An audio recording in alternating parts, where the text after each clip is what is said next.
But there's something to be said about age and experience, life experience. A lot happens in your 20s, and things level out. Getting when you ran get through older. in baggage and trauma. There's people I mean, with men don't emotional want that. intelligence. Don't like Men don't want that in a partner. Then why aren't they Experience, wifing no. us early? Why are they running around town? Like, you know, if they don't want us ran through in baggage and trauma, why are they like they're waiting till like, how are we so at 20 I should be looking for 40-year-olds that are ready to settle? Like, I don't know how to not necessarily. I don't know how it sounds like just a losing battle all around if you look at it as like all the responsibilities. But like, on the it depends woman. on if you're a wife. All wives are found, always. If you're 20 years old and you're a wife, you're going to be found, period, in the story. He called her a hoe in the nicest way possible. No accountability. She literally tried to blame being promiscuous on men, not wifing them younger. Women basically say, why aren't men wifing us up earlier? Also women, I refuse to date someone who only has Applebee's money. She said after he paid the bill. Over 40 years, women have told men to leave them alone. Don't approach me, you creep, they would all say. And it turns out if you keep telling men to stay away from you, they will. Modern women are going on TikTok to whine about men not approaching them. Back in the day, it was simple. A guy saw a pretty woman, walked up to her and said hi. Of course, women called that predatory and patriarchy, and now everything's messed up. Men not approaching women anymore. For decades, women told men to back off, and men finally listened. Now guys aren't chasing or begging for attention. They're focused on their own lives, hobbies, money, and peace. Modern men are done vying for women's validation, and honestly, they're happier being content on their own.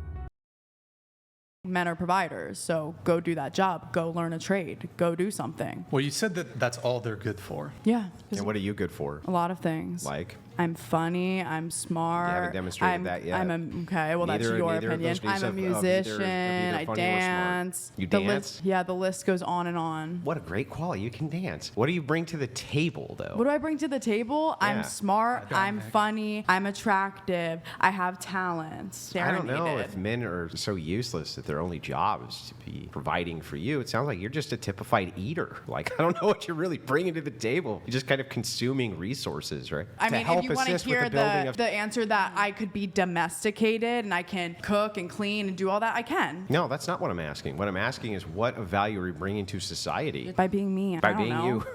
I'm enough. I am enough. Okay. So basically, she said, I'm arrogant, I'm useless, I'm entitled, I'm boring. She brings bills to the table. As a woman in her 30s who's been in New York for 10 years, it's really hard to watch toxic men continuously date younger and younger. Why do they do that? What about love is love? What about why do you care? What about all those things? I think they're stupid concepts, but she's the exact type of person who would say that shit. It all goes out the window when they don't agree. Yes, you're 30 and you're single and you're angry that the men your age are looking past you and are looking to date younger women. I'm sorry, but this is the world we live in. Men dating younger isn't toxic, it's logical. Younger women come with less baggage, less entitlement, and more femininity to offer. Meanwhile, women in their 30s often carry resentment, unrealistic standards, and a ticking clock. Men aren't obligated to rescue you from your bad dating decisions, they simply choose what benefits them. The market decides, not your feelings. The most frustrating thing about men is the fact that they refuse to acknowledge when they are being flirted with. We'll go, you're so handsome. And they just go... They look so confused to the point where you're like, they obviously want nothing to do with me. That's okay. Won't do that again. And later you find out they liked you the whole time. So, what? Men are done playing the guessing game. Mixed signals and subtle hints don't cut it anymore. If you like a guy, say it clearly. Otherwise, don't act shocked when he doesn't chase. Modern men aren't wasting time decoding games. They'll either get direct honesty or move on with their lives. We told men to step back, sit down, and be quiet. And now we wonder where all the good men went. Newsflash, they did exactly what a whole lot of women and angry feminists asked them to do. We confused toxic masculinity with masculinity itself. And now good men are standing down, afraid to lead, simply because they prefer to keep their peace. Women have no right to be angry about this reality. This is exactly what they asked for. Decades of telling men to sit down and shut up created a generation of men who don't bother anymore. You can't demonize masculinity, push men away, then cry when they stop showing up. This outcome isn't tragic, it's earned. They deserve every ounce of the reality they built. Like, would you date an average guy? Maybe. Maybe? Yeah, Let's for say sure. he's got an averagely nice personality and he's pleasant. Okay, if you're all average all across the board, probably not, no. You need something to stand out. If you're gonna be Why? average and low, why? Because who wants to date, Aren't you average? I guess everybody's average, but when you're trying to present yourself to somebody... You know what? You've actually just made the case for female hypergamy. You're, in my estimation, you strike me as a fairly average woman. I'm not saying that to be insulting, yet you need a guy to set himself apart, to be more than just average. I don't. I just... You just said it. The reason men are done with these species. Invest in cat food, gentlemen. These women are all going to end up alone and miserable.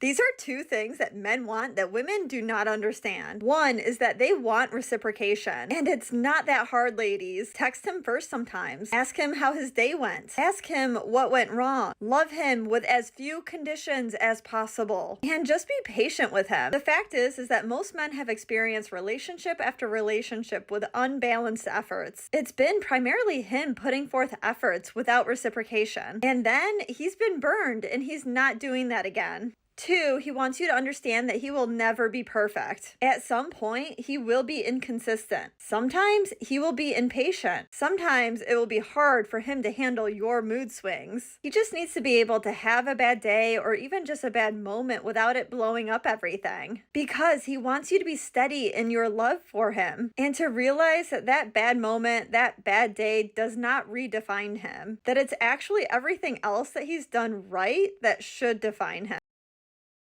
An alien concept for modern women for sure.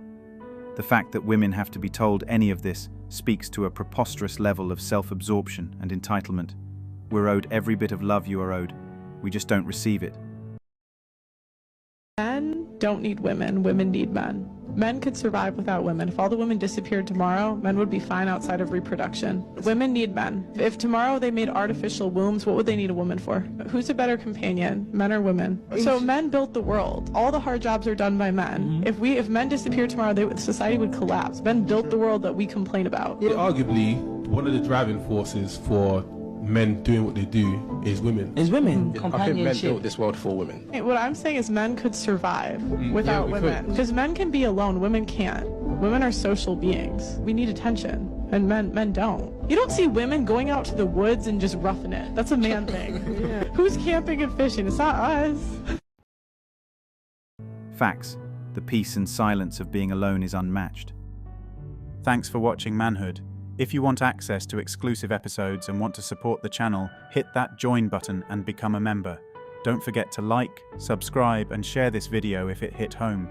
Drop your stories and thoughts in the comments. We read everyone. See you tomorrow.